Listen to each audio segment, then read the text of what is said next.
حبيبي، اخبار الدروس ايه على حسك يا امبراطور الجيولوجيا؟ والله لسه مكنسل مجموعه بالشيء الفلاني، بس كل هون عشان خاطر باشمهندس.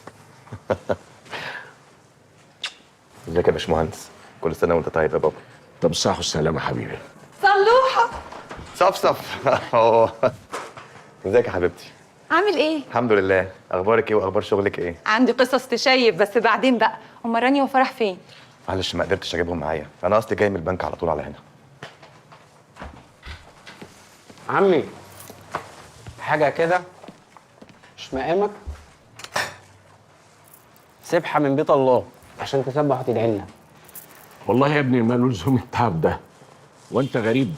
عموما كل سنة وانت طيب. وانت طيب يا حبيبي، هي جايه لي هديه اصلا. كل سنه وانت طيب يا بابا. هو انت ما عندكش تمييز؟ في السن ده جيب لي هدية قميص اصفر كناري. ليه بس يا بابا؟ ده حلو جدا. ده على الموضه ده يا عمي، ده عنبه كان لابسه في اخر كليب، اهو ده تلبسه من هنا بقى وتبقى شوجر دادي. هو انا كمان في سن عنبة؟ هو انت مراتك وبنتك ما جوش معاك ليه؟ هو انتوا اتخانقتوا تاني؟ لا يا بابا، مش مساله خناقه ولا حاجه، مساله ان انا لسه جاي من البنك على طول على هنا، ما عدتش عليهم. انا حتى كنت لسه بقول لصفاء كده من شويه. بس هو انت عرفت منين اصلا ان احنا كنا متخانقين؟ ما اكيد بقى كلمها وسمع الحزن في المكالمه. ايوه مظبوط، كلمتها وحكيت لي. احنا مش قلنا كفايه خناق بقى؟ دي الخناقه الاخرانيه لسه ما بردتش. هو احنا مش هنحتفل ولا ايه؟ مين معاه ولاعة عشان نولع الشمع؟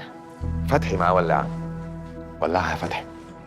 ما هو انا طول عمري بقول ان الجواز ده مسؤوليه.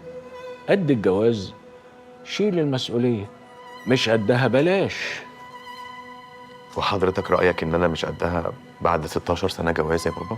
انا كنت راجل مهندس، يعني بتاع حسابات ومعادلات. 1+1=2. فكر فيها انت بقى وقول لي. هو انتوا هتقلبوها دراما ليه يا جماعه؟ ما كلنا بنتخانق ونتصالح. طب ده انا امبارح انا وفتحي. بابا حضرتك سمعت من رانيا، مظبوط؟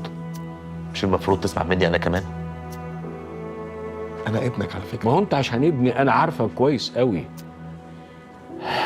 بس انت تعبت البت معاك، دي غلبانه.